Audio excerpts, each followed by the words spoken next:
Bismillahirrahmanirrahim. Wassalatu wassalamu ala sayyidina Muhammadin sayyidil mursalin wa ala alihi wa sahbihi ajma'in. Amma ba'du. Rabbi shrah li sadri wa yassir li amri wa hlul 'uqdatam min lisani yafqahu qawli. Allahumma arinal haqqa haqqan warzuqna ittiba'ah wa arinal batila batilan warzuqna ijtinabah. Rekan-rekan sekalian, alhamdulillah pada siang hari ini kita masih dapat berkumpul lagi di sini dalam rangka kita mengikuti pengajian yang rutin kita laksanakan setiap Kamis siang. Pada pertemuan hari ini biasanya kita mulai dengan Ibnu Aqil. Nah, sekarang kita langsung baca Qawaid Fiqh. Ini masih membahas tentang hal-hal yang mengakibatkan adanya rukhsah. Yang pertama kemarin musafir, udah jelas tuh musafir ya, jadi ada rukhsah. Terus yang kedua sakit, sakit bisa menimbulkan rukhsah. Nah sekarang kita masuk ke sebab yang ketiga yang bisa menimbulkan rukhsah. Bismillahirrahmanirrahim. As-salisu, yang ketiga, al-ikrahu, paksa, ya, pemaksaan. Nah, itu pemaksaan bisa menimbulkan rukhsah.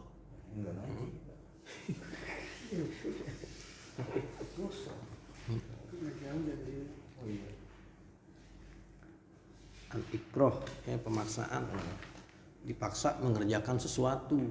Ya, mabuk nggak nih? Kok nggak mabuk? Bunuh nih. Mau nggak mau dia diminum tuh. Itu boleh nggak begitu? Nah, berarti di sini masuknya apa? Ikrah termasuk hal yang membolehkan, ya, membolehkan mengerjakan sesuatu yang nggak biasa begitu. Ya.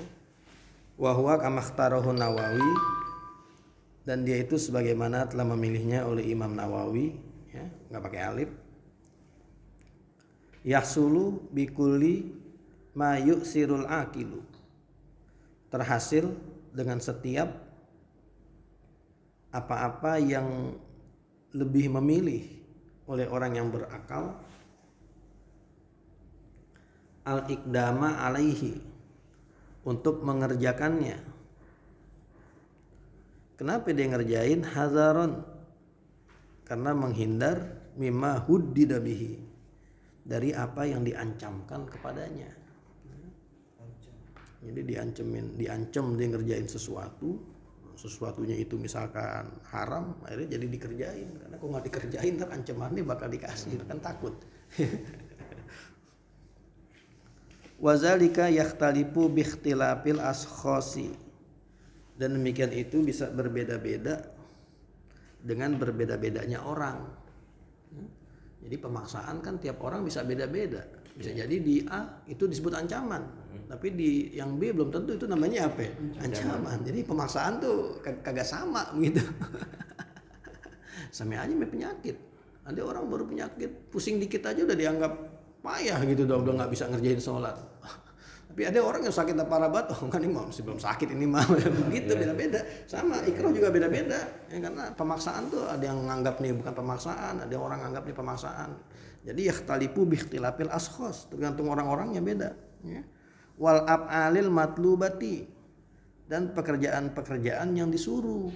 Ya, dipaksanya suruh ngapain sih? Ya. Kalau dipaksain buat ngerjain yang bagus-bagus ya berarti kan masalah.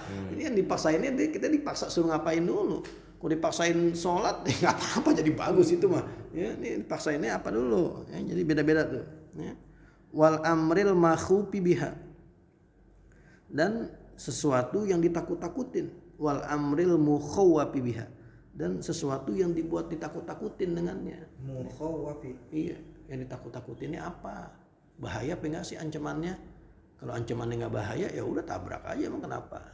Ya, tapi kalau ancamannya udah bahaya, nah ini makanya beda-beda lagi nih. Ancamannya apa dulu? Gitu. Faqad yakunu syai'u ikrohan fi syai'in duna ghairihi. Kadang-kadang ada sesuatu itu disebut pemaksaan pada sesuatu tapi bukan yang lainnya. Kan beda-beda kayak saya bilang tadi itu, ya. Bagi di pemaksaan tapi bagi orang lain itu belum tentu pemaksaan.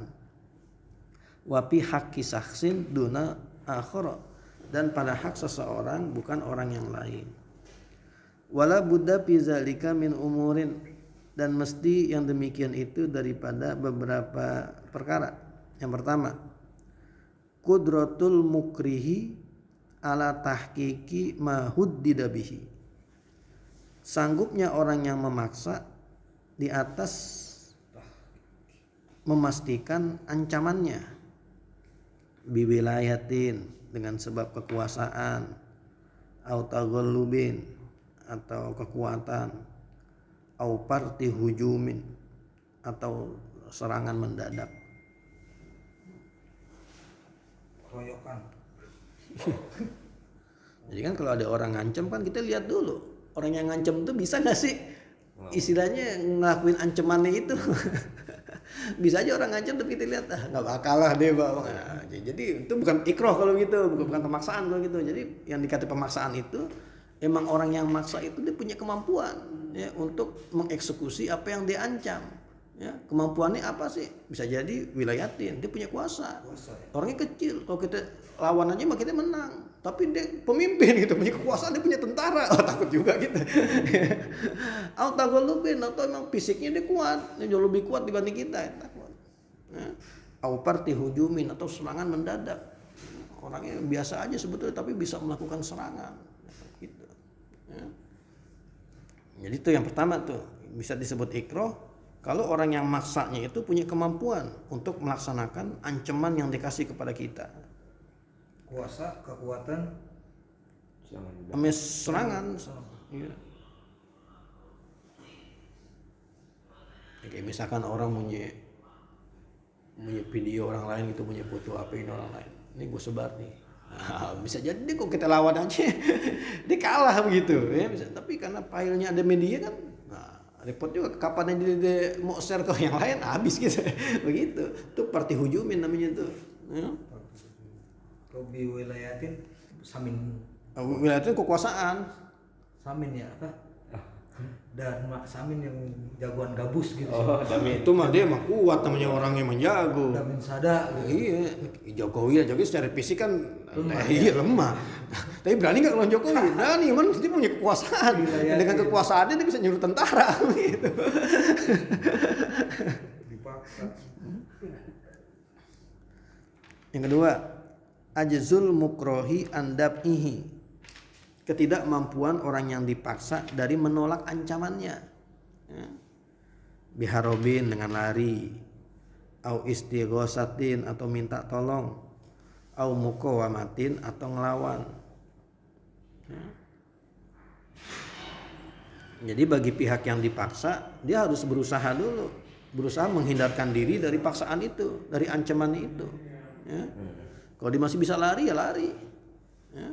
Kayak Nabi Musa tuh lari, diancam Firaun kan, dikejar-kejar, lari kemana? Kemadian masih bisa lari, begitu. Au istighosatin atau minta apa? Nah, minta tolong. Jadi jangan, udah gue dipaksa, udah gue kerjain aja dah. Jangan, kalau masih bisa menghindar dulu. Ya. Atau bisa juga muqawamatin, lawan dulu. Kalau memang bisa, ya lawan dulu. Kalau nggak bisa, ya minta tolong. Minta tolong nggak bisa juga, ya kabur. Berarti ini dari yang lebih rendah ke yang lebih tinggi, ya kan? Dari harobin, istighosatin, muqawamatin itu urutannya tuh. Ya. Lemah ya. Pokoknya semampu mungkin sebetulnya orang yang dipaksa itu dia mesti hindarin dulu lah, ya, dari ancamannya itu dia bisa nyelamatin diri apa enggak. Kecuali kalau nggak ada cara lain nih, baru bisa masuk ke ikroh. Ya. 3. Zonnuhu annahu inimtana abima ukri'a alaihi uki abihi almutawa'adu. Zonnuhu dugaannya annahu inimtana abima ukri'a alaihi, kalau dia tidak mengerjakan, mencegah yang enggak ngerjain dengan apa yang dipaksakan di atasnya, uki abihi almutawa'adu, itu ancamannya bakal dilaksanain. Ya. Jadi ini orang ngancam enggak main-main. Emang kita nyangka kalau kita nggak ngerjain pasti diapain? Pasti ancaman itu bakal dilakuin. Kalau kita nggak yakin ancamannya bakal dilakuin mah itu namanya bukan pemaksaan. Ya. Nggak ada kata amiron ya. Ukriha amiron wa uki abihi. Ukriha Amiron Nggak ada. Tapi dicoret sih di sini. Nggak ada nih, nggak ada. Nih di ini juga nggak ada nih. Di yang imtana'a bima ukriya alaihi uki abihi al muntawa'an. Jadi kalau ancamannya Romane nggak bakal dilakuin ya udah bukan ikroh namanya. Sampai orang kadang-kadang ngancam anaknya tuh, anaknya juga tahu nggak bakal dilakuin. Maksudnya gue cubungin sumur loh, nggak mungkin dah. Ngancem doang gitu mah. Itu berarti kalau gitu nggak masuk ikroh tuh. Jadi kalau ikroh tuh emang kalau kita nggak ngerjain pasti dia bakal ngelakuin itu gitu. Dugaan kuat ya, bukan pasti. Zon kanan sini. Ya, dugaan kuat kita dia pasti bakal ngerjain itu. Ya. Yang keempat, kaunul mutawa'adi mimma yahrumu ta'atihi alal mukrohi, adalah sesuatu yang ancamannya itu daripada apa yang haram mengerjakannya di atas orang yang dipaksa. Jadi ancaman itu bentuknya apa sih? Ya, kalau ancamannya hal yang positif ya itu mah bukan ikroh. Ya kan apa ini di sini? Yang diancamannya itu apa gitu. Tapi kalau ancamannya udah masuk ke sesuatu yang mah nggak boleh dikerjain, suruh minum, suruh mabuk, suruh zina, nanti kan berarti nggak boleh. Nah, orang kok dipaksa suruh sholat kan saya bilang tadi, paksa suruh puasa, nah itu malah apa? Malah bagus.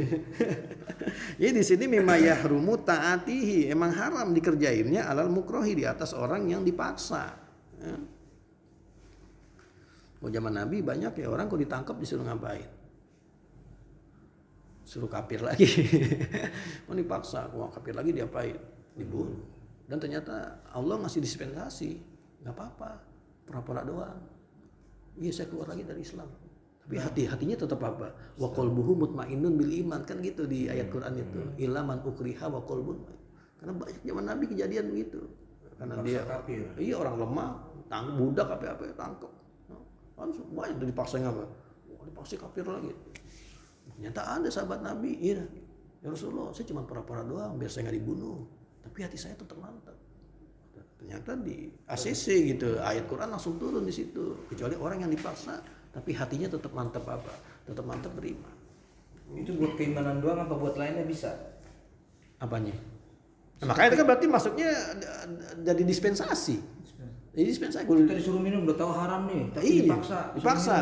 Nah kalau nggak minum apa? Dibunuh atau dipukul lah. Dipukul. Iya. Terus kalau kita nggak minum kira-kira dipukul gak? Kalau memang kita yakin dia benar-benar bakal mukul, nah itu baru masuk. Kalau nggak mukul, kalau nggak diminum kita dipukulin sama rombongan dia. Nah gitu, iya. harus minum. Dan kita yakin dia bakal ngelakuin itu gitu loh. Kalau kita nggak minum ternyata dia bakal ngancem doang dia mah, nggak bakal dieksekusi juga. Nah, itu belum masuk ikroh kalau gitu. Tapi kalau ancaman yang kadang banyak ancaman-ancaman tapi tersirat gitu Bang Haji. Kayak sekarang udah gitu kan, karena kayak pemukulan udah jarang, tapi kayak mainnya tuh, ya maksudnya apa ya, mainnya tuh hal-hal yang mendekati kita tuh, kayak tiba-tiba kerjaan kita dipersulit atau bisnis kita tiba-tiba diapain sama dia gitu. Walaupun kagak dia agak ngucap nih, kalau lu nggak gini ntar usaha lu bakal gue gini. Itu kan nggak ada kaitannya sama ibadah kalau begitu. Ini kan di sini mimma yahrumu ta'atihi. Berarti mah itu jatuhnya cuma dipersulit doang. Artinya kalau kita urusan sampai dia sulit, ya kita cari lagi urusan yang lain. Dia udah ancaman kita, dia kan kita repot tuh. Udah suruh mabuk nih. Orang udah pengen ngerumunin. Minum kagak lu. Pukulin lu. Ini gimana gitu. Ngelaki itu harus tiga ini yang mungkin tuh kita lari atau kita minta tolong atau kita lawan. Selama masih bisa tiga ini tiga dulu ini kita tempuh. Lawan nggak bisa, minta tolong sama orang. Minta tolong juga kalau masih bisa lari. Yang kelima ayakuna ajilan. Jadi ancamannya itu emang bakalan cepet. Ajilan tuh segera. Jadi bukannya nanti-nanti.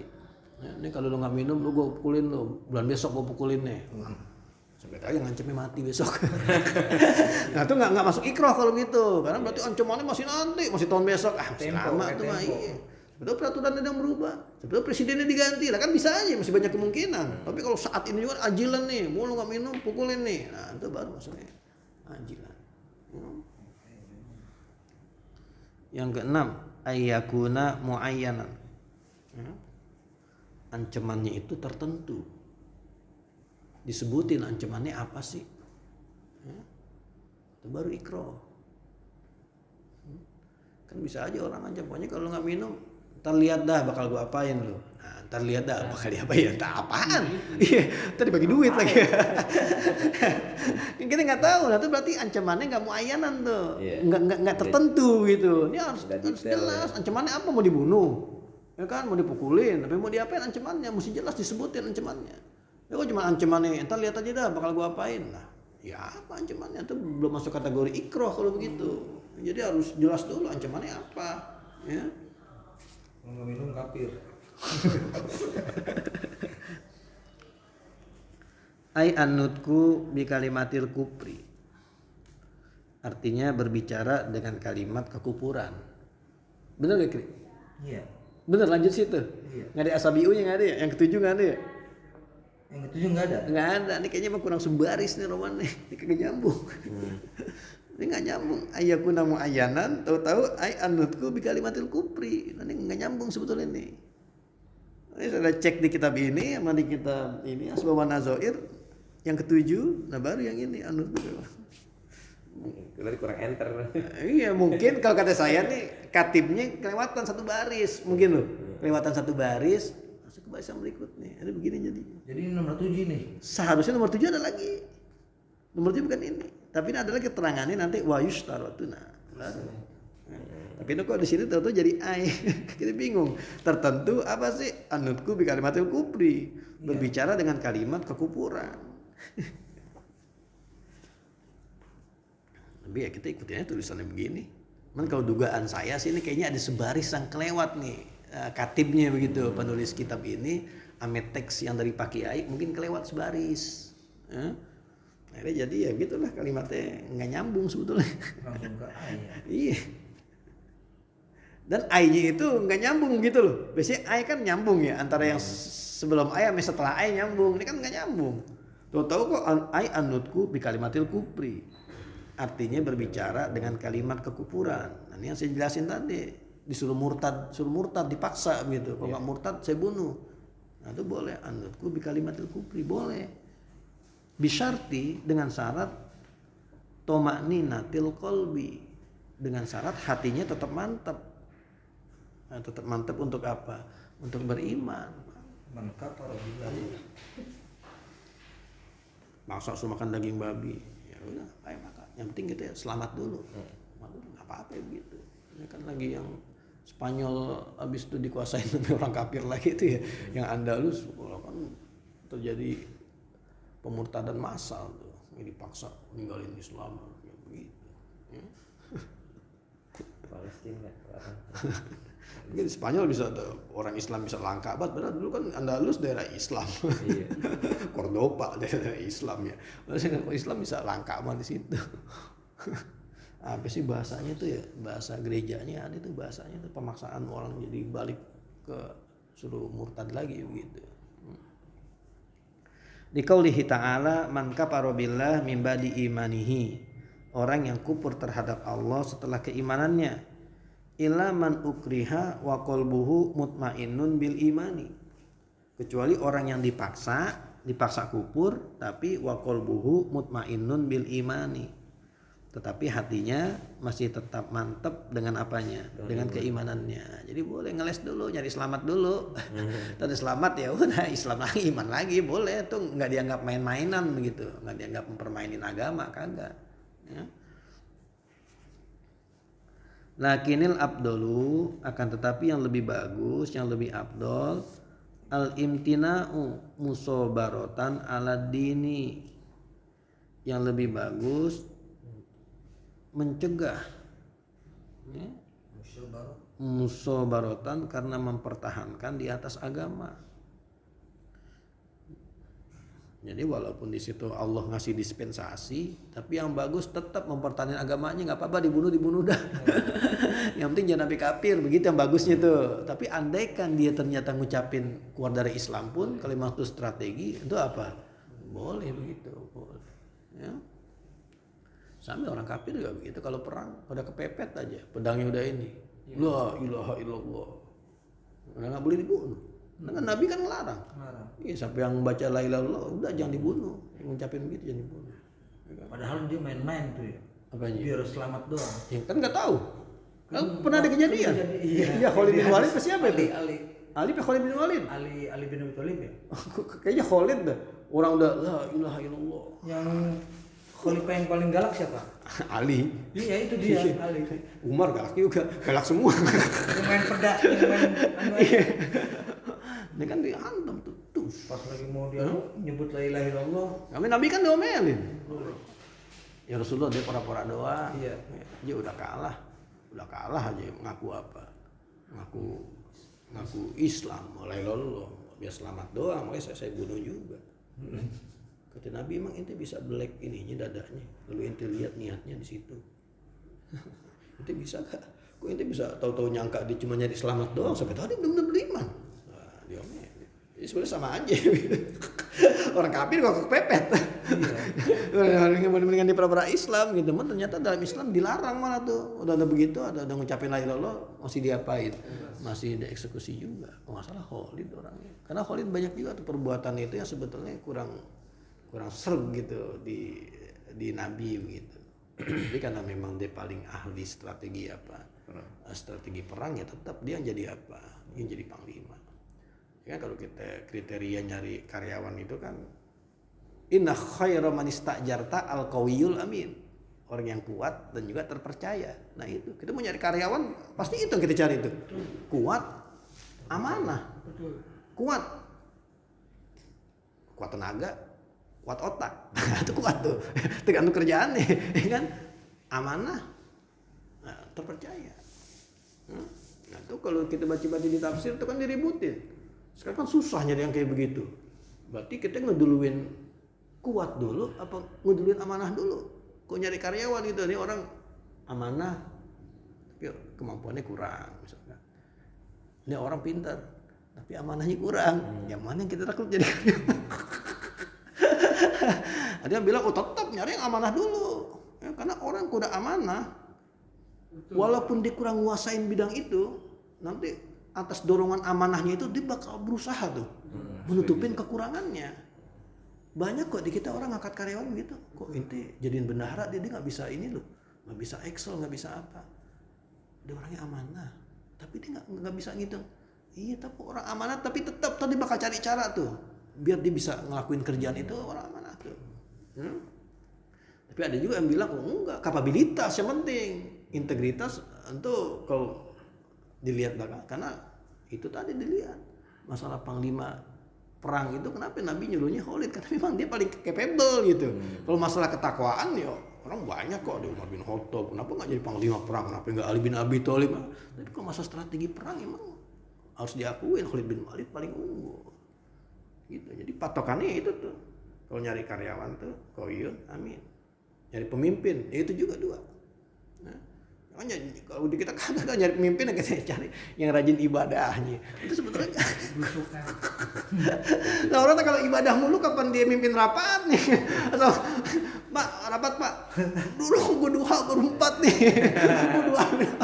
Nah ibadah mulu ini orang ini jadi pemimpin, jangan. Ya, Abu Dzar Al-Ghifari kurang gimana coba tuh ibadahnya tuh kepada Allah, zuhud kepada dunia.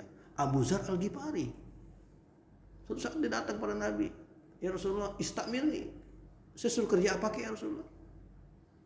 Apa kata Nabi itu kepada ini aroka doipan. Abu Dzar saya ngeliat intinya orangnya lemah.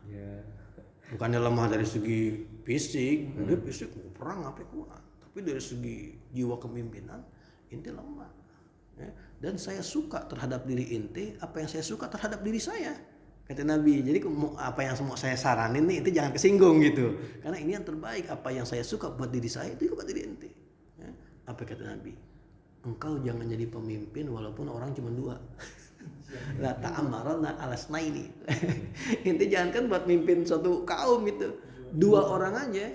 Inti jangan jadi apa? Inti jangan jadi pemimpin. Kenapa? Karena dia doib, lemah tapi ibadahnya kuat. Tapi kalau imam mah boleh. Ya iya. Salat. Kelamaan lagi.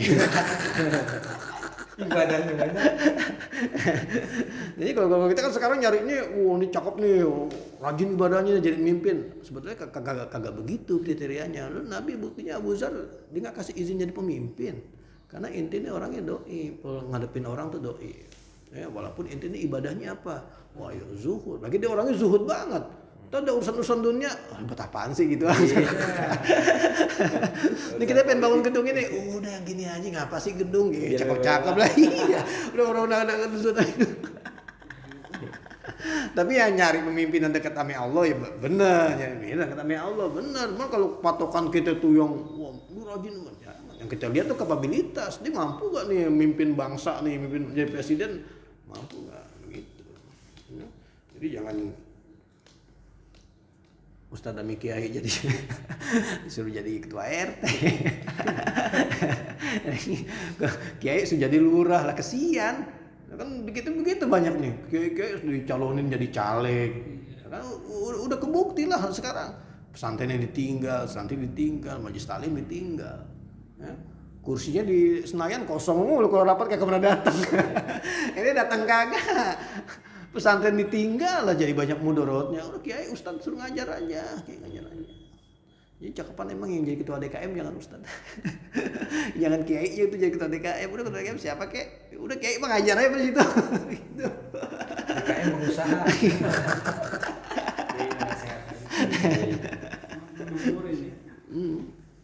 Tuh lanjutannya masih ada tuh yang Abu Dzar tuh. Kamu jangan jadi pemimpin walaupun di atas 2. Dan kamu jangan ngurusin harta anak yatim. Nah, itu lemah. Inti nggak makan tuh harta anak yatim, nggak makan. Tapi orang kiri kanan yang datang, minjem lah, minjem duit dari lah. Gue pakai dulu. Nah, coba itu jadi bendahara masjid, ya kan gagas masjid. Anda datang minjem duit 10 juta, coba kalau lemah, ya gue nggak enak sama lu. Si 10 juta, tidak di masjid minjem. Kalau masjid, duitnya berapa nih? 120 juta laporannya, duitnya mana? Tahun ini sih ini belum pulang gitu. Ya Allah, habis dipinjemin karena inti lemah masalahnya. Bukan intinya yang makan, bukan, tapi karena inti doipan itu inti lemah, akhirnya orang punya akses ke situ. Ya. Jadi di sini sekali lagi ya tetap bagusan al-imtina, mempertahankan keimanannya, musobaratan ala-din, waqtidaan bisalafis sholihi, dan ngikutin dengan orang-orang salaf yang soleh. Karena ternyata banyak sahabat Nabi yang mendingan dibunuh udah. Yang penting dia tetap apa? Tetap beriman. Robito ya. Bukan Robito, ada siapa itu? Yang Mut'im bin Adi apa itu? Kan akhirnya dieksekusi itu. Ditahan lama tuh, disuruh berimannya. Ya. Lupa saya Mut'im bin Adi siapa itu. Ya. Padahal sebetulnya boleh, dan ternyata ada juga sahabat Nabi yang begitu. Pura-pura murtad, tapi nggak masalah ternyata. Masuk Bilal. Nah, itu contohnya Bilal tuh. Bilal kan berarti dia tetap musabarotan, tetap alimtina musabarotan, tetap mempertahankan apa tuh keimanannya, walaupun dia bisa jadi kalau nggak ada Abu Bakar bisa mati gitu. Bagus Abu Bakar lewat gitu, dibeli. Kalau nggak ini bisa mati juga Bilal. Ya, nggak jadi muazin dia. Kalau Bilal nggak jadi muazin, terus kita yang terawih nyebutnya apa? Bukan Bilal dong ya. Siapa namanya? Kan Bilalnya mati. Bagus Bilal dibeli sama Abu Bakar. Jadi kita punya istilah tuh ya buat yang baca solu, nah, itu Bilal namanya. Iya ya, Bilal jadi itu. Sama orang ya. Bilal. Amin. Tidak bisa habis. Wakila, dan dikata al-afdalu at-talaffuzu, dan dikata yang afdal itu talafuz, tetap ngucapin kalimat murtad, sianatan lin nafsi, karena menjaga buat jiwa, ya. Jadi bagusan udah nggak apa-apa ngaku murtad aja, bagusan, yang penting nggak dibunuh, yang penting selamat dulu. Abdul gitu. Nah, makanya itu kan ikhtilaf kan. Yang pertama yang bilang Abdul ini, tapi kalau kita lihat yang kedua ini kil, berarti kan sigotnya tamrin. Tapi menjaga diri kan. Iya. Kalau nggak mati, Bilal mati tadi. Kan emang kita kalau nyelamatin diri biar nggak mati kan boleh aja, misalkan kelaparan banget nih makan daging babi, kan jadi apa tuh? Jadi boleh. Kalau kepepet, daging yang ada babi doang ya udah makan. Saya jangan nyari rendang babi itu pepet kalau gitu. Babi yang ada berarti jangan diolah dulu jadi rendang. Cuma niat. Babi. Bajunya aduh, apinya kencang. Masya Allah. Wabil ikrohi yubihul kupro kama taqaddama. Sianatan li nafsi. Nah, menjaga, memelihara diri. Maksudnya daripada dibunuh, ya kan jadi mati. Nah, berarti boleh di situ at-talaffuz bi kalimatil kufri, asal itu mengucapkan kalimat kekufuran. Wabil ikrohi yubihul kupro, dan dengan sebab pemaksaan itu membolehkan kekufuran kama taqaddama qoriban, sebagaimana sudah berlalu baru saja. Wal khomro, mabok boleh, kalau dipaksa. Minum nggak nih, paksa. Jina. Jinak. Mabok boleh berarti, ya. Mabuk nggak nih? La zina, tapi nggak termasuk zina. Berarti kalau dipaksa zina, Nginjang. No. nggak usah kirim paksa dah. Nah, ini anehnya nih, zina nggak termasuk gitu. Jadi andaikan dia zina di bawah pemaksaan, Berdosa. Oh ini tetap- ini ilah ya. iya ilah pengecualian. Ilah berarti pengecualian. Lah, ya. Berarti zina nggak termasuk. Nanti kalau dia dipaksa zina, terus emang dia zina, kena had. Dia kena had ya, had zina apa sih? Kalau dia masih muhson kan agak beda-beda tuh ya, ada gue muhson dan muhson kan beda-beda. Berarti kalau zina nggak ada istilah pemaksaan, ya. Karena kalau dia zina juga berarti mau pengen. Jadi kayak bingung nih alasannya kenapa gitu. Zina tuh kalau di sini sih disebutin karena mudarat zina itu lebih tinggi dibandingkan kau jadi bunuh. Gitu, jadi kan dibunuh aja udah daripada dia ngapain, daripada dia zina. Berarti dia nggak pengecualian nih zina. Apalagi wal qatl dan juga membunuh, suruh bunuh orang dipaksa. Ayo tusuk gak tuh, kalau nggak lu yang gue tusuk nih. Tusuk ada orang, nah tuh tetap kena apa tuh? Tetap kena kisos, karena tuh nggak dianggap nggak ada pemaksaan di situ. Pala yubahu zina wal qatlu ittifaqan. Nah, ittifaqan. Maka tidak boleh zina dan membunuh secara ittifaq. Walaupun itu pemaksaan, dipaksa begitu. Nggak ada istilahnya. Jadi kalau dia tetap zina sekalipun dipaksa, atau dia membunuh sekalipun dipaksa, tetap dia kena had, tetap dia kena kisos.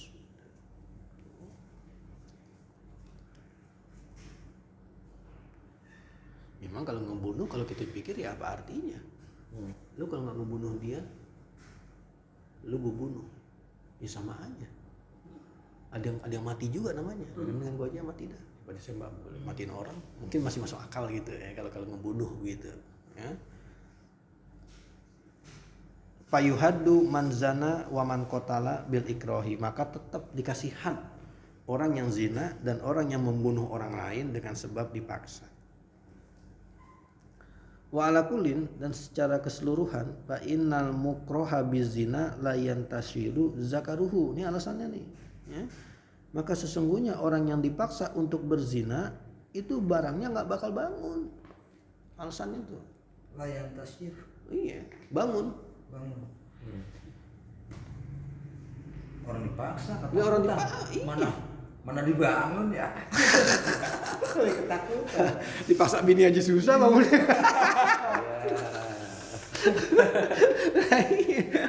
Tapi nggak tahu lah, ini udah diuji coba belum? Maksudnya ini kejadian, berarti kan kalau lama pikir kan harusnya ada uji coba ya. Udah uji coba belum, bener gak sih orang kalau dipaksa itu barangnya nggak bangun, bener gak begitu? Kan susah juga nih uji cobanya kalau gitu. Tapi di sini alasan dia, orang kalau dipaksa seharusnya barangnya zakarnya nggak apa nih? Nggak bangun. Berarti kalau dia bangun merasa nyaman dan gak ada paksaan. Kalau Iya, awal masa mau. kalau kejadian-kejadian kayak perkosaan gitu awalnya kan dipaksa. Iya. Ntar lama-lama jadi mau. Nah, kan dia yang laki. Iya, enggak, Kalau maksudnya perempuan namanya mah dia korban, namanya pemerkosaan itu mah istilahnya. Kalau ini kan istilahnya yang laki yang yang dipaksa. Kalau perempuan mah bukan masalah dipaksa. Laki dipaksa nggak bangun kayak. Awalnya aneh. Wala taqumu syahwatuhu, dan syahwatnya juga nggak bakal apa? nggak bakal bangkit kalau emang dibawa paksaan. Berarti udah ada penelitian kalian uji. Hah? Udah ada penelitian. Makanya ini gimana uji cobanya? Sebenarnya uji cobanya susah begitu. Sekarang kita rasain dah kita kalau dalam kondisi lagi gempa nih lagi apa nih barang bisa bangun. Lah kagak. Umur syahwat tuh nggak bangun. Lagi bencana lagi apa itu? Kebakaran lagi apa? Karena orang keluar kayak anduk doang. Nggak ada yang bangun barang. Laki-laki perempuan sama juga sih. Di kolam renang orang nggak ada yang bangun barangnya. Di kolam renang kan mau cewek seksi nih nggak ada yang bangun barangnya coba lihat. Karena emang intisyaruz zakar itu tergantung kondisi juga emang. Apalagi kondisi di bawah ancaman. Ayo. Jadi masuk akal juga gitu loh. Ulama pikir ini masuk akal gitu ya. Harusnya barangnya nggak bakal bangun. Orang banjir tuh jadi negara, loh ibu-ibu begini ngangkat. Macam mereka. Orang lagi musibah gitu, orang pikiran. Dan bukti di akhirat dah tuh. Di akhirat orang nggak pada pakai baju. Sampai Aisyah nanya Rasulullah tuh gimana orang ngelihat laki-laki nggak pakai baju, perempuan nggak pakai baju. Ya Rasulullah, ya Aisyah, orang jangan mikir begitu udah. Situasi udah lebih mencekam deh cuma mikirin begituan doang. Itu gantung kondisi juga. Tergantung kondisi. Di penjara Turki ada begitu dulu. Jadi di penjara itu laki-laki perempuan nyatu mandi bareng semua tapi nggak ada syahwat. Nah iya. Nah, itu nggak dikasih ancaman nggak dikasih apa tuh. Begitu aja udah. Jadi masuk akal sih, ya, masuk akal juga. Nanti kalau barangnya bangun berarti sebetulnya dia udah nggak kepaksa. Berarti dia udah kata boy tadi udah nyaman berarti udah merasa enak di situ. Iya. Makanya dia bilang sakit maksa ngapain nggak usah maksa. Udah santai aja. Loh, saya kerjain kok. Ya, mungkin sama orang kalau disuruh ngebunuh juga. Bisa jadi tangannya belum tentu kuat loh buat ngapain. Nusuk orang tuh belum tentu kuat. Oh ya karena tangannya sudah digituin tuh. Bantu kok dipaksain karena tenaganya pasti nggak bakal ada di situ. Makanya aneh juga kalau orang bisa tarik pelatuk gitu ya. Pistol polisi kok bisa ditarik main anak-anak gitu. Iya. Iya, ada kan dia? Ada. Kemarin itu Ya aneh kok bisa kan bukan gituan Nembak berat aja. ya kok bisa ketarik. Makanya bisa ketarik ya. Nanti namanya musibah nanti baru namanya musibah tuh. Karena secara logika tuh saya kan berat begitu kan. Terus emang nggak ada penguncinya tuh nih senjatanya kok bisa. Bisa begitu. Kokang dulu ya. Mana Ustadz favorit lagi ya. aktif betul. Aduh. Sawaun kanal, nah ini repot juga nih. Sawaun kanal mukrohu rojulan awimroatan. Sama adalah yang pihak yang dipaksanya itu laki-laki atau apa? Atau perempuan. Nanti baru ribet nih. Kalau perempuan juga masuk ke situ. Berarti orang yang diperkosa jadi masuk hitungannya ke sini juga dong kalau orang diperkosa. Ya kan kenapa? Susah baru nih. Wali annal mukroha bil qatli, dan karena sesungguhnya seharusnya orang yang dipaksa membunuh itu layastati'u ayyuna piza ma huddida ilaihi. Harusnya dia tidak mampu untuk mengerjakan apa yang diancam kepadanya.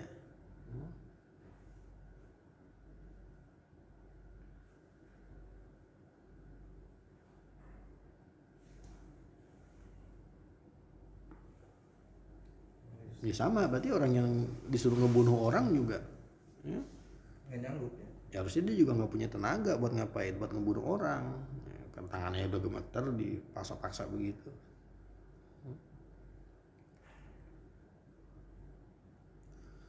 Justru kalau ini saya lagi pikirin kalau dia diancam disuruh bunuh diri, ayo bunuh diri nggak? Kok nggak bunuh diri, lalu gue bunuh. Ini ibunya kerjain mati-mati juga. Iya, kita bunuh diri jadi mati juga. Udah bunuh aja dah. Jadi kita nggak bunuh diri namanya. Itu berarti masuk ke yang tadi tuh, ke yang Dulu taubatnya Nabi Musa umatnya. Iya. Yang harus bunuh diri. Iya, itu syariat masalahnya. Jadi harus diapain? Harus dikerjain. Kagak jadi dosa. Justru tuh biar jadi dapat ampunan. Waqtulu anfusakum zalikum apa itu? Ada di Al-Baqarah tuh. Ya, disuruh membunuh dirinya sendiri. Tobatnya begitu. Bagus kita bukan umatin Nabi Musa. Kalau enggak kita udah berapa kali bunuh diri nih. Kita udah berapa kali bunuh diri nih. Tapi itu juga kalau nggak salah tuh dosanya juga gede, itu dosanya kan gede banget itu. Nah, dosanya itu kalau ngebangkang perintah apa begitu. Ya. Kalau dosanya dosa kecil aja, dosa bohong, dosa apa ya mungkin bukan itu, kali bukan bunuh diri, ini buat tobatnya. Kalau enggak lah habis orang tiap mau bohong bunuh diri. Ngatain orang bunuh diri, repot jadi. Payuktasu maka tetap dikisos man ukriha bil qatli, orang yang dipaksa untuk membunuh orang lain. Ini berarti qatli di sini bunuh orang lain, bukan bunuh diri dia sendiri. Karena kalau bunuh diri ya sama aja bohong. Ya dipaksa bunuh diri, ancamannya dibunuh ya sama aja dong kalau gitu.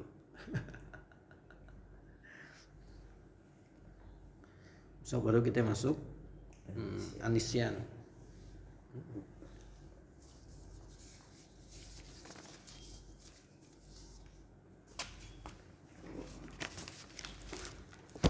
Jam berapa itu? 12 kurang. 12 kurang 8. Baca gak nih Kri? Apa tuh?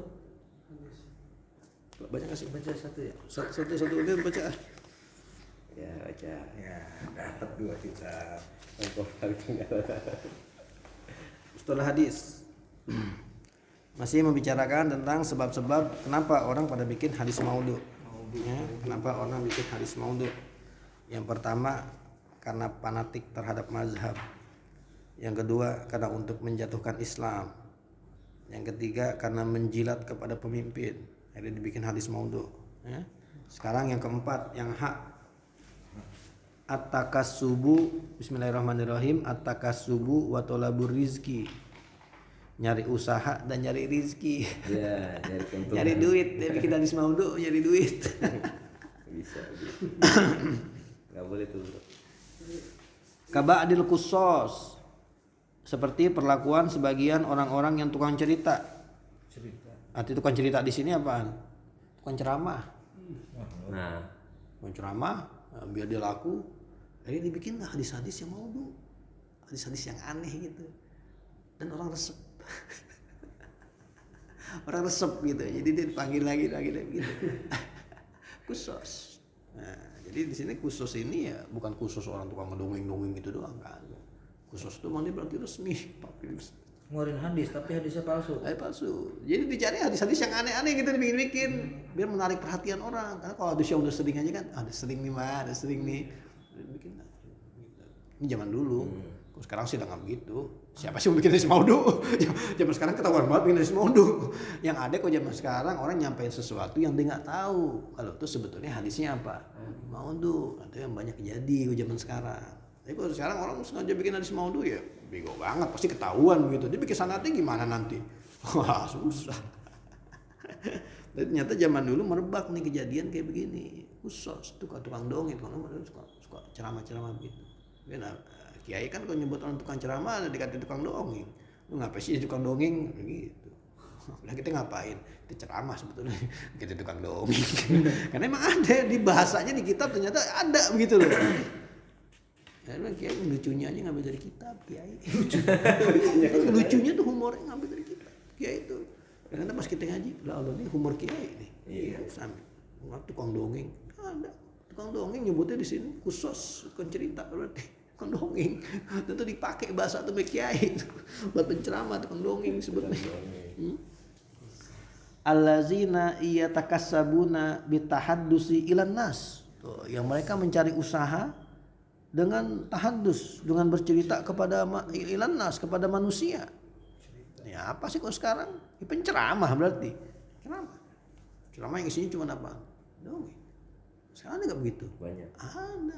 Di semuanya nyari dongeng yang aneh-aneh gitu, dicari gimana-mana. Gitu. Jamaah resep gak?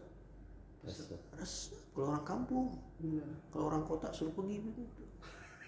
Udah nggak level, bener lah. Di Mampang orang nggak level lah begitu. Orang lucu-lucu doang nih. Panggil lagi begitu besok. Siapa yang manggil tuh? Diomelin lah manggil. Siapa manggil? Ustadz begitu. Tapi kalau di Bekasi ada. Lah di masjid saya tuh ada begitu. Asal aku tuh cerita-ceritaan cerita Nekona. Cerita kita udah kagaknya, wah cerita begitu disampaikan di depan masjid begitu. Maksudnya udah nggak anu gitu, cerita begitu, cerita yang aneh. Dan saya lihat emang jamaah resep gitu. Giran yang berbobot aja. Kagak resep. Nah zaman dulu orang bikinnya hadis maudhu, orang bikin. Nah kalau kita mungkin nggak bikin hadis maudhu. Cerita-cerita yang diambil mungkin dari banyak kitab-kitab tasawuf. Ternyata kan kemarin kita udah baca tuh. Ahli-ahli sufi ternyata banyak bikin cerita bohong. Walaupun tujuannya bagus gitu. Tujuannya agar orang jadi targhib wa tarhib. Tapi dibikin cerita bohong. Mana nomor satu tuh? Ya, itu justru dilakuin sama orang-orang ahli sufi yang bikin. Jadi emang kita kalau baca cerita-cerita di Ihya Ulumuddin lah. Pusing otak kita. Maksudnya ngebayangin kejadian itu apa real begitu.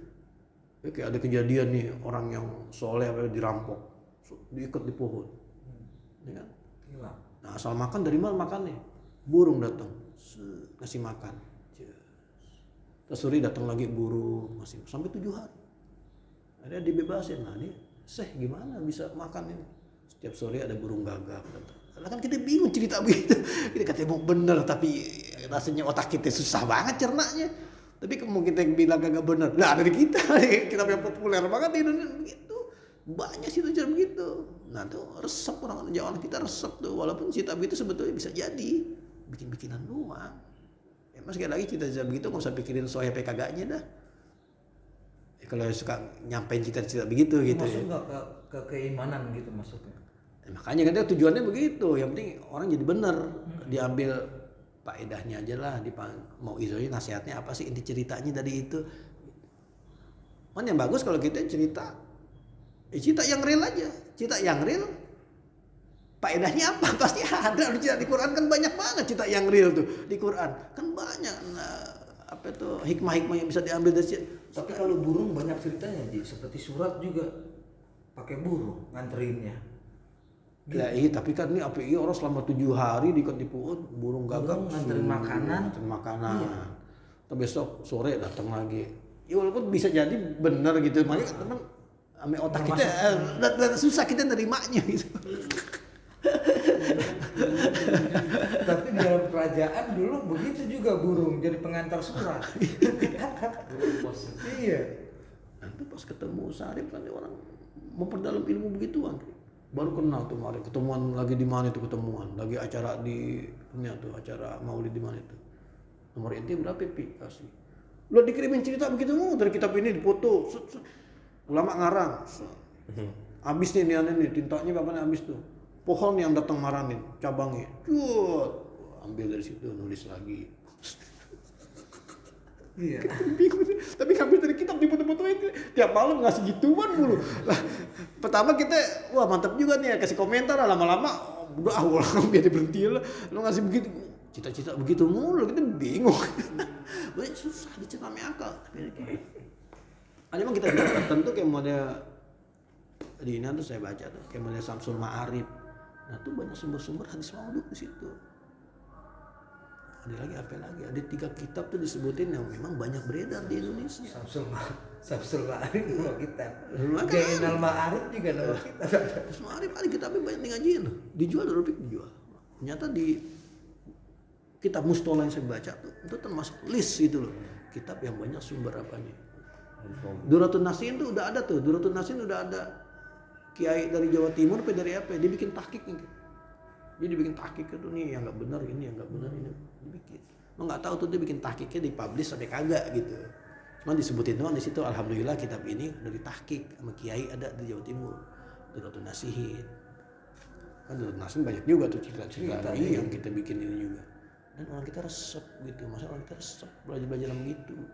Nah, nyatanya udah lagu lama dari dulu gak begitu. Ngapain sih nyari duit?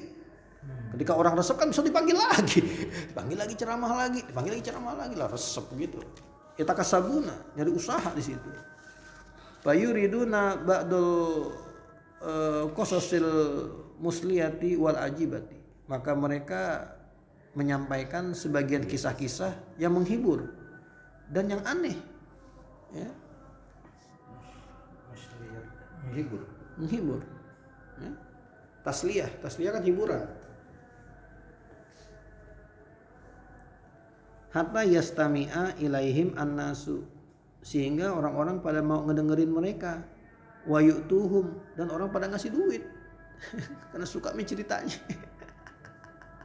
Wa yu'tuhum bukan mengikuti, bukan, atau yu'ti ngasih duit. Sama kayak gitu menceramah, sama begitu. Dikasih amplop. Karena resep ceritanya seru nih, besok panggil lagi, nanggap dia lagi, nanggap lagi bahasanya dengan tajam. Tile. Penceramah ditanggap ya, kira tajam bahasanya. Tapi yang serius kagak laku. Ya. Enggak, tapi kok makin modern orang-orang Islamnya bergeser ya Mas. Saya bandingin di Mampang aja, di Mampang tuh udah makin susah gitu. Ustadz-ustadz yang ceramahnya model begitu udah gak ada ruang gitu. Bahkan yang ceramahnya bagus saja tapi nggak diisinya orang malas juga. Jadi yang dicari emang yang ada isinya begitu, udah pada capek juga lah orang dengerin begitu mulu gitu. Jadi kalau kita emang suka ceramah, ya kalau saran saya sih nggak usah ngambil cerita-cerita yang nggak masuk akal gitu. Ambil dari Quran, ambil dari hadis, itu kan juga banyak tuh, pasti real. Karena pasti banyak mengandung hikmah, pasti banyak. Asal kita rajin aja mau nyari tafsirnya. Mau baca tafsirnya pasti banyak tuh hikmah-hikmah yang bisa kita korek dari apa itu, dari ayat-ayat yang cerita-cerita nabi-nabi itu pasti banyak. Nah, kalau kita fokusnya di cerita tuh, orang kita tuh fokusnya di cerita, bukan di hikmahnya, bukan. Ka Abi Sa'idin Al-Madaini, seperti Abi Sa'id Al-Madaini yang suka begitu tuh. Itu lagi qasdus syuhrati, sebab yang terakhir kenapa orang bikin hadis maudhu, pengen viral. Tenar. Iya, syuhroh, nyari masyhur, nyari tenar, atau bahasa kita sekarang ya pengen viral. Iya, segala bikin Muhammad Maria lah. Saya yakin tuh alasannya dia pengen viral sebetulnya. Pengen bikin ini, dia pasti salah kalau dia tahu. Kalau dia orang Islam yang bikin pasti tahu dia salah. Kan pengen viral masalahnya. S3 marketing.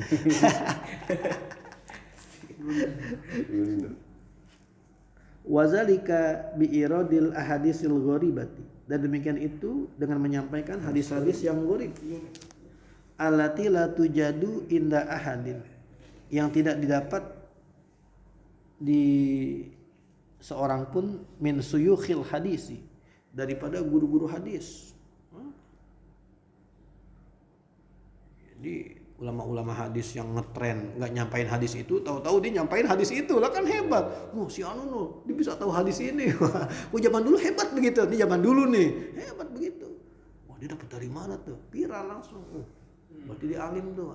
Ya orang bisa nyampain berapa hadis aja dari zaman dulu udah orang cari, alim istilahnya. Ya. Jadi dia sengaja dibikin hadis yang emang nggak ada di mana-mana. Dia orang salut itu, hebat dia. Ada hadis ini dia bisa tahu, guru-guru yang aja pada kagak tahu dia bisa tahu lah begitu. Jadi nyari masyhur. Kalau sekarang kagak cari Bukhari Muslim. Kita nyebut hadisnya rawahu Ibnu Abi Dunya. Hadis apa sih lo baca? Ibnu Abi Dunya lo baca. Kok nggak Bukhari kagak mantap, kok sekarang kok nggak Muslim nggak mantap ya. Kita Tirmizi aja romannya orang latih mas-masan, Daruqutni, apalagi Ibnu Abi Dunya. Ibnu Asakir masih mending, Ibnu Abi Dunya dibaca lah, bingung orang. Padahal ulama hadis juga tuh. Kalau kita lihat Muhtaratul Hadis sampai apa itu yang di sana ya dibaca itu. Kan rawahunya. Iya, rawahu begitu mulu. Fadilatul Am. Nah, sekarang kagak sebagaimana ada di dalam Sahih Bukhari. Weh, padahal dia kagak lihat kitabnya kagak. Halaman sekian. Mending kalau dibuatin halaman, kagak ngelihat juga di kitabnya begitu. Enggak, justru kalau di Google itu udah halaman sekian, baru sekian. Ngelihatnya kagak. Ngelihatnya kagak. Karena kalau lihat halamannya pasti bukan itu. Bukan. Yang di Google cetakan apa? Cetakan Darul Pikar, apa Darul Pakir. Dari sini dari sini. Iya, aneh tuh soalnya kalau jemput gitu, ada di jus ini ada agak aneh gitu. Nah, Kita bilang kan bisa jadi beda. Dulu siapa sih di pondok ngeributin gitu. Ada di halaman segini, di halaman segini. Ya Allah, cetakan udah lu pikir. Gitu lu ributin, halamannya diributin. Ya lu udah pikirnya cetakan yang kapan? Ini cetakan yang kapan? Ya halamannya bisa jadi beda. Begitu sampai debat sampai mau. Bawa nih kita bunuh. Astagfirullah. Halaman diributin. Kok dulu kita salut tuh. Salut begitu. Oh di pesantren sono Lirboyo kalau ulangan. Di kitab ini halaman berapa, baris ke berapa. Buset, hebat amat. Ada di halaman segini, barisnya baris segini. Salut tuh. Ya. Nah, padahal kalau zaman sekarang lah, cetakan kapan cetakannya? kalau Lirboyo mah kan emang kitabnya itu juga dia. Iya. Jadi ditanya halaman. Iya, ujiannya begitu ditanya ini juz berapa, halaman berapa, di baris ke berapa. Lah bener, barisnya benar diperhatiin. Ada di baris 17 nih, ada di baris 18. Ya kalau kita di kota begitu, buang energi. Ya mendingan potensi kita buat mikirin itu kita pakai buat potensi yang lain begitu. Kemampuan kita buat itu kita pakai buat potensi yang lain. Kalau kita lain cetakan lebih baris keberapa? Baris ke 17. Baris kemana coba?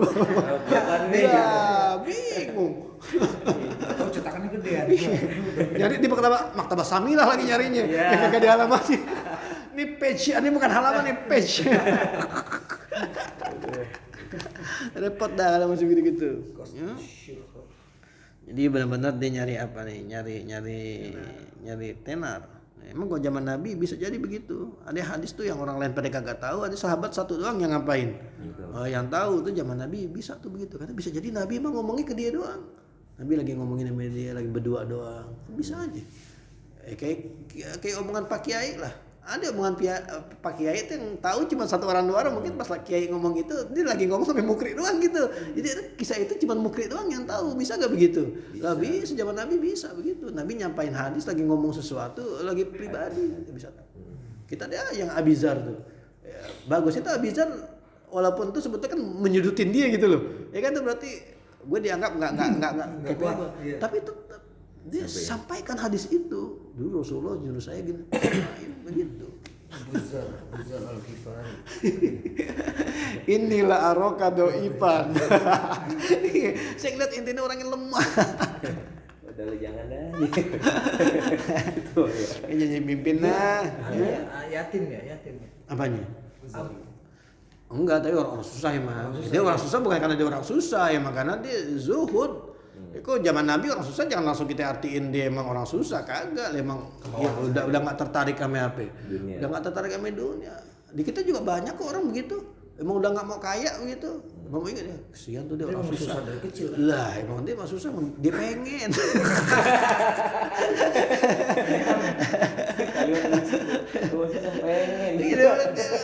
Miskin emang dia pengen jadi miskin. Dia kan miskin kan sakana.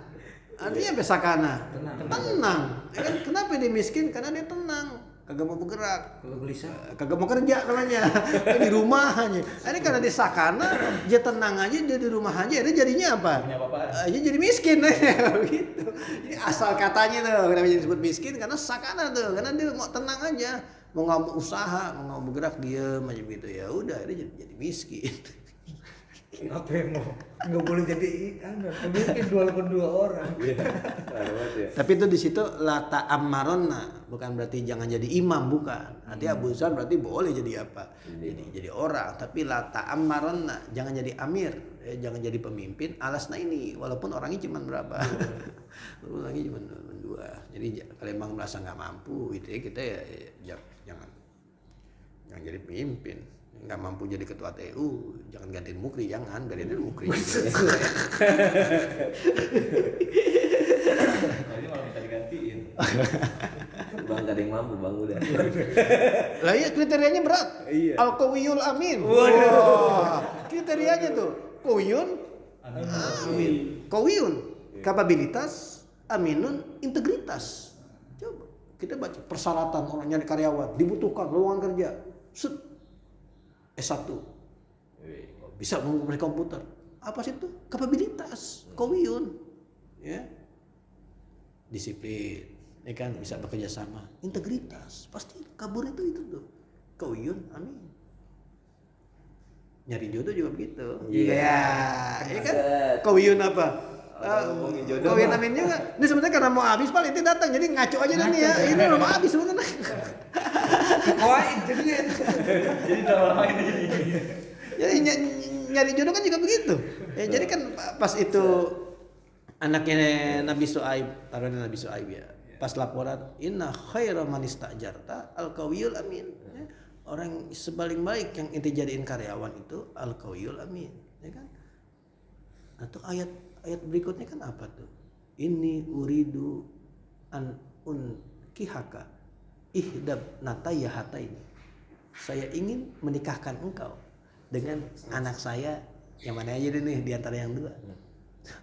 Jadi bukan ditawarin jadi karyawan lagi. Jadi anak. Ditawarin jadi apa lagi? Jadi mantu. Kenapa Syuaib itu tetap menawarin Nabi Musa jadi mantu? Karena kawiyun amin. Berarti sama aja tuh. Nyari jodoh juga berarti kriterianya tuh kawiyun amin, dan itu masuk ke kriteria Nabi yang 4 itu yang 5 lihat. Ini uridu an unkihaka ihdab nataya hata ini. Saya ingin nikahin ente nih, Musa sama anak saya nih. Yang mana aja dah. Berarti di situ nggak masalah, ya. Perempuan ngelamar apa? Ngelamar cowok, nggak masalah. Jadi bukan sesuatu yang gengsi kan, kalau kita kan urupnya gitu ya. Harusnya laki yang maranin apa? Yang maranin perempuan. Biasanya kalau kita kan masa tempayan maranin gayung, orang kita kan begitu bahasanya. Gayung mana? Sudah nggak jadi masalah. Kalau emang ternyata untuk orang punya kapabilitas gitu, kita lihat cakep, nggak apa-apa kita. Bang, anak ente mau nggak dijodohin? Itu dah anaknya cakep banget, soleh banget. Bukan karena kaya berarti dia dilihatnya. Karena Nabi Musa nggak punya apa-apaan loh di situ. Dia lagi jadi buronan, ya kan? Nggak punya apa-apaan.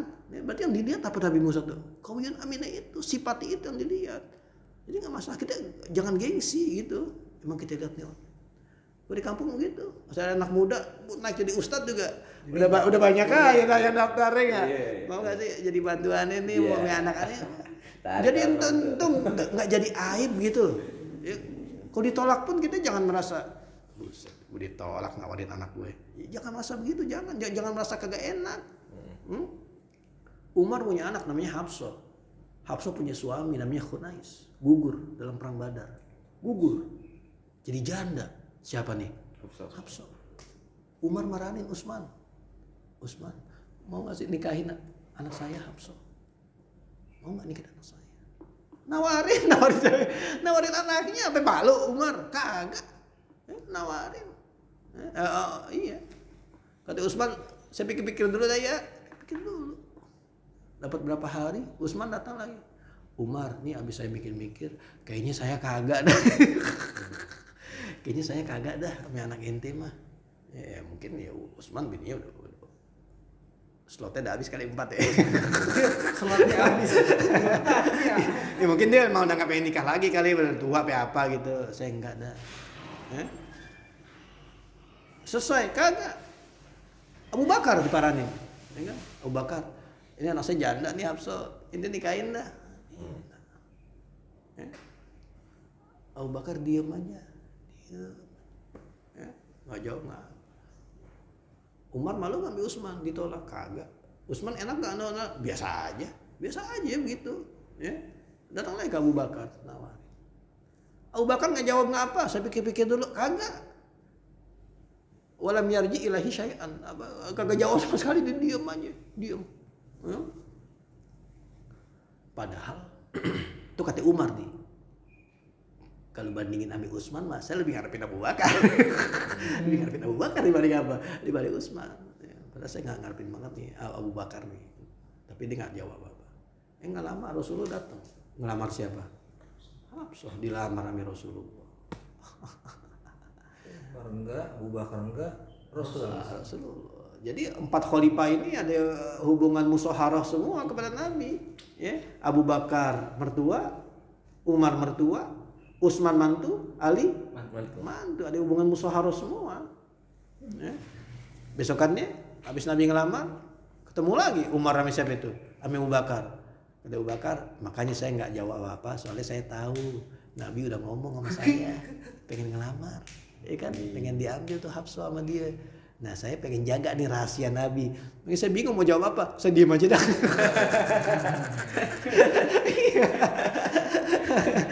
Kalau dijawab tadi dia tolak, ketika gak enak kami Umar. Tadi jawab Nabi mau ngelamar kebongkar rahasianya, makanya saya diem aja. Andai kan Nabi nggak pengen ngelamar, saya mau menak ente. Kata Abu Bakar tuh, saya mau menak ente, saya mau. Tapi kan saya tahu ya udah, akhirnya semuanya jadi happy ending kan. Jadi nggak masalah sebetulnya itu. Kalau kita ngapain tuh? Laki-laki nawarin, perempuan nawarin kalau emang laki ini punya integritas, dilihat cakep gitu. Ya sekali lagi cakepnya ini dari segi ada dari segi bukan masalah hartanya, bukan. Fisik juga. Jadi kalau cuma harta, kalau dia nggak kawiyun amin, Habis. 10 tahun habis, ya kan? Tapi kalau di kawiyun amin, walaupun dia bukan orang kaya, bisa jadi apa? Bisa jadi berkembang, bisa jadi kaya. Tuh maksud saya begitu tuh contohnya. Ini ngasih contoh sebetulnya. Jadi kita ngasih contoh, ngasih cerita dari Quran, tapi kita keluarin apa itu? Hikmah-hikmah begitu yang kita keluarin. Jadi nggak usah pakai cerita-cerita yang ajibah, yang nggak usah sebetulnya. Kalau kita bisa ngambil dari Quran aja, atau dari hadis yang soal itu kita keluarin. Kita cari itu intisari hikmahnya yang juga jarang orang tahu, kita cari. Makanya tuh kerajinan kita mengeksplorasi tafsir-tafsir, sarah-sarah hadis begitu. Kayak begitu kok cerita kan menarik. Ceritanya betul nggak? Ya pasti betul, orang ada di mana? Orang ada di Quran. Tapi kok kita cerita yang tadi sekali burung gagak, sekali burung ini, ya orang mungkin tertarik. Tapi buat orang yang inteleknya lebih tinggi, lalu cerita apaan begitu? Ini cerita bener ini begitu. Ini ada di kitab ini, kita apaan itu? Tanya begitu lagi repot kita. Itu kalau di Quran kan lebih jelas di Quran. Kalau Harut Marut tertarik kan? Cerita Harut Marut. Atau mitos. Walaupun tuh di situ tetap ada hikmahnya di situ. Walaupun itu mitos, sesuai malaikat lah gitu kan. Malaikat yang Turun. iya yang dikasih nafsu, tapi karena berbau ramai sesuatu yang nggak bagus, sebetulnya tetap ada hikmahnya sih. Sebetulnya cerita-cerita yang itu ada hikmahnya. Cuma kan apa salahnya sih kita nyari cerita yang bener aja. Ada hikmahnya kan, ada hikmahnya juga kan, lebih bagus begitu. Mau cerita Harut bisa juga. Quraisy Shihab cerita tentang Harut bin Marut. Memang yang Quraisy Shihab tekanin tuh bukan masalah di malaikat, bukan tentunya. Cuman hikmah-hikmah dari cerita Harut dan Marutnya itu cakep juga mau saya baca. Ya emang benar, masa kayak cerita-cerita di Ihya juga cakep-cakep juga, hikmahnya juga banyak juga. Tapi kalau kita lihat susah dicerna nih akal sehat kita gitu, ya cari yang ada di Quran aja, jadi ayat gitu. Ya. Fayuqallibuna sanadal hadisi lius tagroba, maka mereka membalik-balik sanad hadis agar dianggap unik, ya, dianggap asing. Balik-balik.